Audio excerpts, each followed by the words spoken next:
All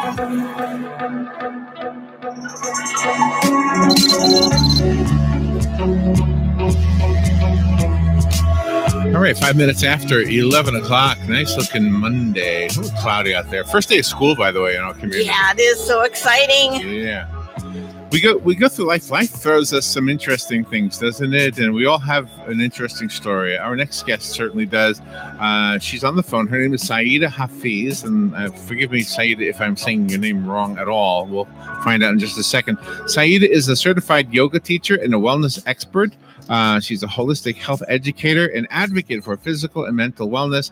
And her book is called The Healing: One Woman's Journey from Poverty to Inner Riches. And the one thing she does in this book that it's one of those things I say, okay, I got to start doing this. It's like clean eating. I got to figure out how to eat clean.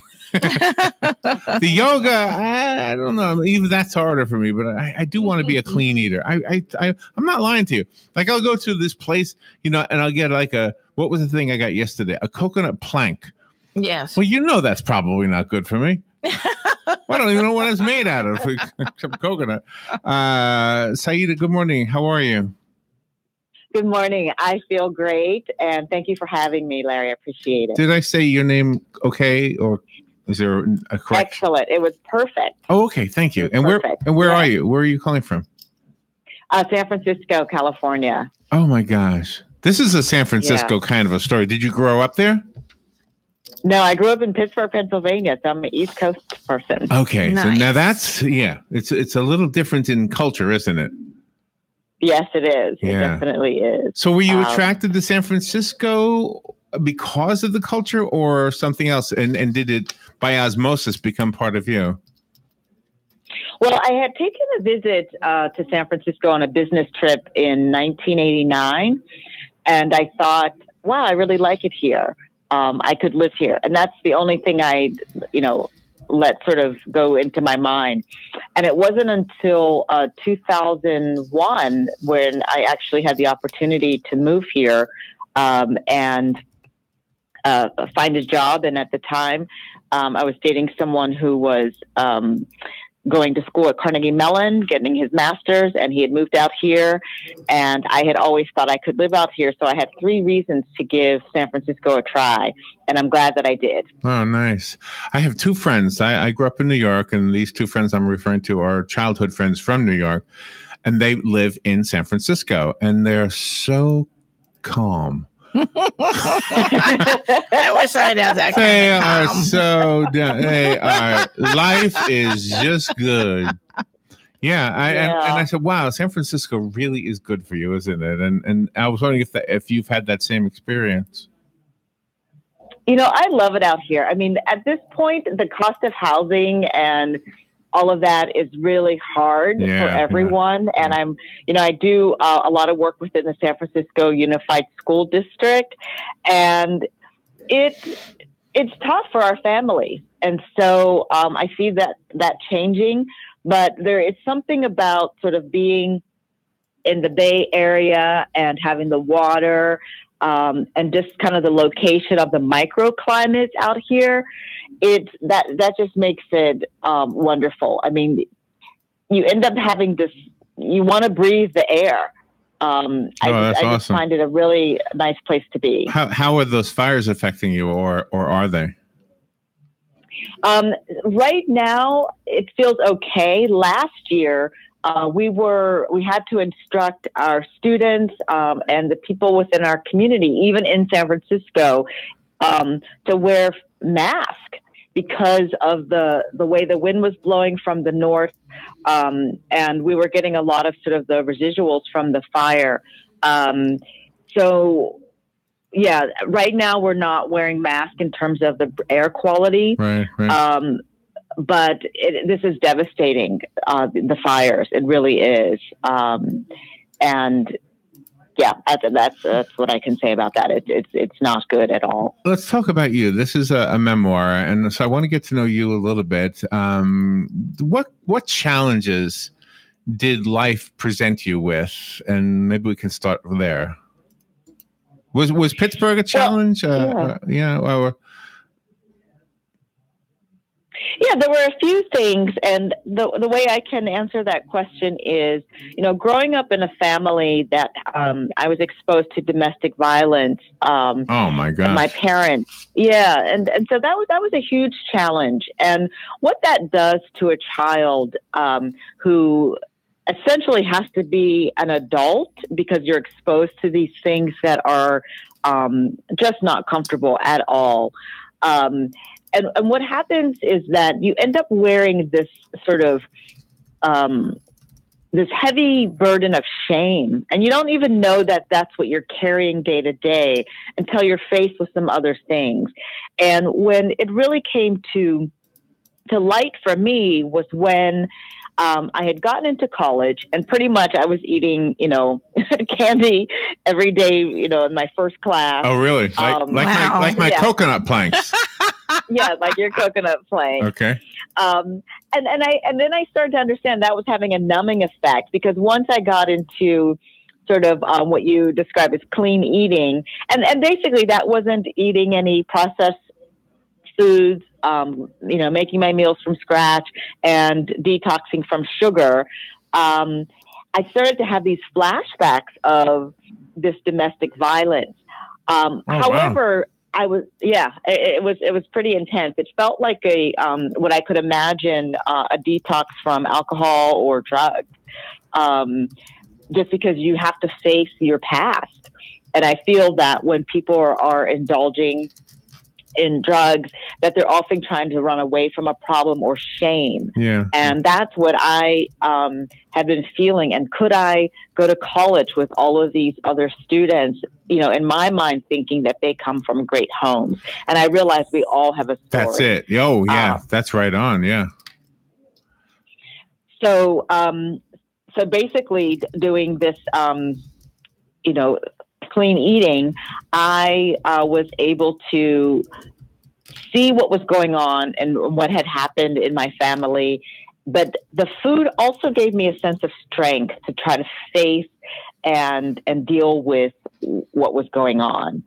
And that began the journey in terms of, one woman's journey from poverty to riches. Well, that is interesting. Yeah. So, when people want to change themselves, I always use the metaphor of trying to walk across the country. We can do it. Anybody who can walk can do it, but it's one step at a time. And you have to start with one. You can't start at the 1,000 mile mark. You have to start at the 1 step mark. And so for you, the one step was just correcting your eating. That was the first step. That was one of the first steps. Wow. And the other step was that I got into a yoga class, and I didn't quite know what yoga was, but always felt like I should be taking a yoga class. And again, this is, we're talking a couple of decades ago when it wasn't that popular. I was able to, one of the signs for me entering the middle class, coming from low income, was to join a health club and was to join cooking classes. And I thought, this is how I'm going to keep up with the bankers in Pittsburgh. I'm going to, learn how to take care of myself and possibly prepare myself for having a family. So basically, when I take this yoga class and I join this health club, I'm the youngest one in the class, African American. It's not what people think of when they think of yoga classes today.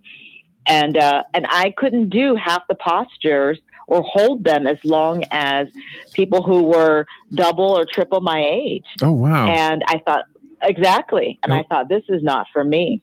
Oh, and now that you've done it for so long, what would you tell your younger self as to why? Why were those positions not possible? Because I'm all ears. I want to hear this because I want to do this. I want to get down on the floor and put my knees together.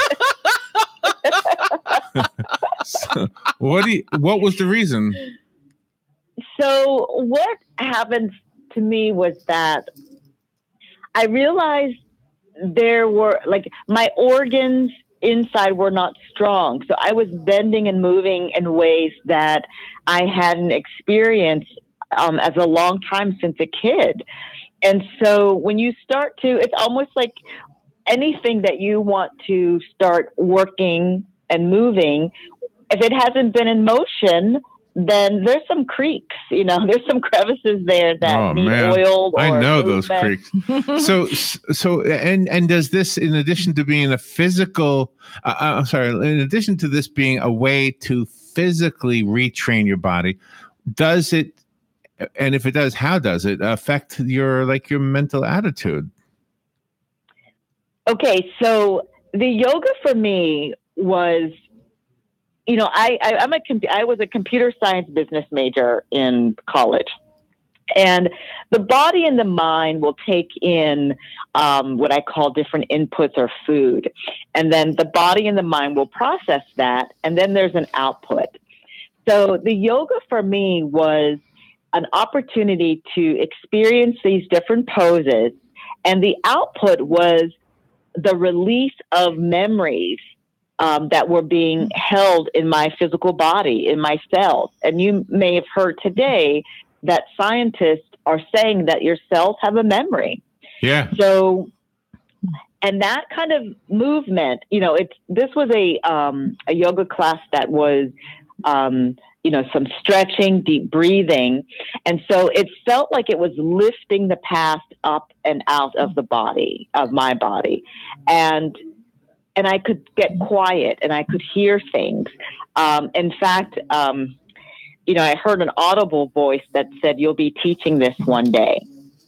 And I tell you, Larry, I thought a couple of things. One, coming from domestic violence, and a family that had problems with drug and alcohol, I literally thought, okay, this is my downfall. This is my time to be schizophrenic, because no one was progressing, the way that we had imagined in my family. So, but when it said you'll be teaching this one day, I thought, well, it's not telling me to do anything that I felt would be harmful. So what I started to do was take more classes and start to learn this tool or this craft of yoga and see how I could put it to the best use. And I have to admit, it was hard getting to the yoga class because I was always being reminded of something uncomfortable from my past. Wow. And while you were growing up, you had to be your own role model, coming out of such a community. You could have easily gone the other way. Easily. And there were definitely people, I have to say my teachers, throughout school, you try to find the light where you can. And they're just amazing people out there who may not even know that they've touched me, or whispered in my ear in fact, I remember this was a substitute teacher. We only had her for a few months in high school. I can't remember her name. And one day she whispered in my ear, because she asked us to keep a journal. She said, "You could be a writer one day." And she said, maybe you could submit stuff to magazines. And that's all I, remember of this teacher. And now that this book is out, I think, wow, that stayed with me. That stayed with me. I'm just wondering if San Francisco wasn't a part of this, because here's I don't know. When I grew up in New York, and I guess you can be open-minded anywhere in the world, but is it easier to, I guess, embrace the things you've told us so far by being in a place like San Francisco? Yes, but you have to remember, I didn't get to San Francisco until later. Oh, so this was back in Pittsburgh. You were doing this. Oh, yeah. This was happening in Pittsburgh, Pennsylvania, 1990, cold winters. And everybody thought, a lot of folks thought I was weird. I thought I was weird. Here I am in a class with mostly older white women, again, double and triple my age. And I thought, my friends aren't doing this Sunday morning. Well, and maybe that's what I mean. if your people that you are friends with are finding it weird, it might cause you to stop. Or like, when somebody decides to be vegetarian, everybody says, "Hey, have a hamburger." Right. Right. That's right. Mm-hmm. That's right. It really is. You have to kind of listen to that inner voice that's telling you to be authentic, and it's hard because you don't always want to be that different. So when you are being authentic and you have to really learn how to do it, that this is what you want to do in life, that also helps you release the guilt. Yes. Oh, I'm so glad you brought that up, Robin, because, in my wellness classes, folks will often ask me, well, how do you stop the guilt?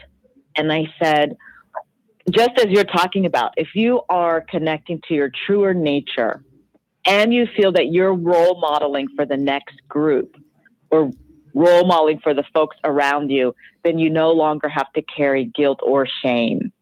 And what's happened with me, like I said, this started back in 1990, and those same friends who made fun often will ask me now, okay, so what should I eat? Or what class should I get into? And family members, have done the same thing, which has been nice too, because this book really does expose my family in not its greatest light.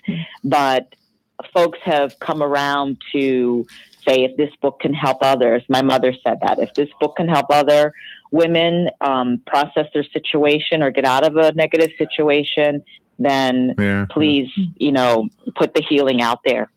When I've heard this from several people, including yourself, that the word guilt is associated. You have guilt, even though you were the one who was being abused. What can you help us understand that? Why would the abused feel the guilt? It should be the abuser who feels the guilt. Well, it's a strange, sometimes I think, the abuser or the one who's doing oppression, it's a Jedi mind trick to actually make you feel as if you're the one that caused it, or that for some reason you're not good enough, and that's why this person or this situation is treating you this way. And because we are often abused or by people we love, we can't figure it out. We think, oh, well, we must have done something. And that lets the abuser, who has often experienced their own trauma in life, so I just say victims of victims, that allows them to continue to do the harm. But you have to get to this point where, as a person, as a family, as a community and society, we can't blame someone who is receiving the abuse. Right. Does forgiveness play a role in your healing? If you forgive somebody else, does that come right back at you in a positive way? Well, my practice of forgiveness is not to get something in return. My forgiveness is to lighten my own heart and understand that the person or the society doing the abusing has had their own struggle themselves. So I'm able to forgive in a very big, holistic way. That doesn't mean I'm best friends with someone who's been abusive. Mm-hmm. That doesn't mean that I have to, have dinner with them, or it just has to put it in a context in my mind that most likely they've suffered too. I'm creating a boundary around myself that I'm not going to allow this abuse to happen, and that I can role model for other people to create a safe space for themselves as well. And that's how my forgiveness works. I'm not looking for that person or that situation to, say I'm sorry or any of those things, because they may not be at that space on their path to do that. So I don't want to give them any more power. This is the first book that I have read where there was a section dedicated to the different types of fonts that was used and to the history of those fonts and to the description of the fonts, like organic and soft lines. Yes, I had a great book designer for this book, and as I was explaining, I think everything we take in is some type of food that nourishes us, and how a font on a page looks and that your eye receives it can be nourishing to you. And so, our book designer for this book, The Healing, One Woman's Journey from Poverty to Inner Riches, he was so conscientious of wanting to font to feel organic and that people would feel nourished in this way. So we like to give credit to the folks who developed the font. Oh, that is so interesting. So I love that. Can I ask you kind of a weird question, I guess? I'm weird. You can ask me weird questions. Have you ever met somebody, maybe even just in passing, maybe you just observed them while you were out and about, that is you had you not taken this path? Have you seen who you might have been if nothing changed? Yeah, that's a great question. Also, I feel that. Because I get the question of, who would you be had you not taken this path? And I have seen, I feel that I personally would be overweight. So I do see that in my community of folks who are overweight. I see folks who are having sort of ailments that we might say, oh, it's my history, or this runs in my family. Mm-hmm. But for myself, I know making these tweaks within food and diet, we are eradicating what runs in the family, because often what runs in the family are the habits, not necessarily the disease. We're able to develop all kinds of preventable diseases because of our habits, and right. We end up passing those habits down.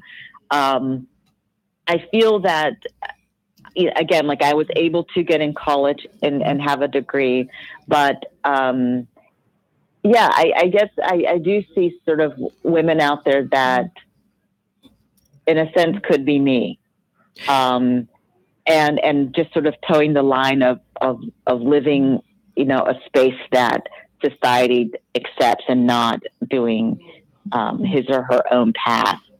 And I think I've counseled some of those folks who have come to me in the past for counseling in terms of food and yoga.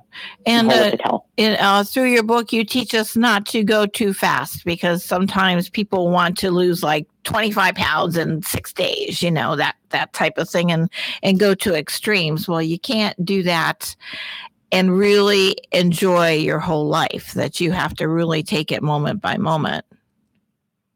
I agree. Thank you, Robin, for bringing that up. Because I feel what happens is we always want the end result quickly. However, we often didn't get into that situation quickly. So we have to unwind the thing that was wound up. And right. And then there are these inner riches along the way that you learn about yourself that then you can integrate a healthier way of doing something so that it's longer lasting. And so that's my approach of not trying to do everything perfectly or quickly. It's take the road, just as Larry said, it takes one step before you can reach the 1,000 steps to actually integrate, developing that muscle. So that's my feeling is take your time, develop a deep relationship with yourself, and figure out why you're doing certain things, because the way you solve that problem may be different than a prescribed way in a book. This book is called The Healing. It's written by our guest, Saida Hafiz. And Saida, I think you wrote the book for the lady who is the you that you won't have enough time to spend with, but the book will help. I think the person who is the you could have been will be the you are and get the same healing that you have experienced and outlined in the book. I actually have a copy of The Healing. And so if I have a listener who would like it, give me a call right now and I'll put your name on it and it'll be waiting for you here at the station. I did find it on Amazon, but you also have a website. What is your website? It's SaeedaHafiz.com. That's SaeedaHafiz.com or thehealingbysaeeda.com. Okay, very good. And we'll make sure we put them up on the podcast that we are going to put up by this afternoon. Right now, we're live, just so you know. Saeeda, thank you. I love this conversation. Hope to get to meet you one day. I hope so too, Larry. Thank you, Robin. This was great. Thank you. We'll be right back. All right.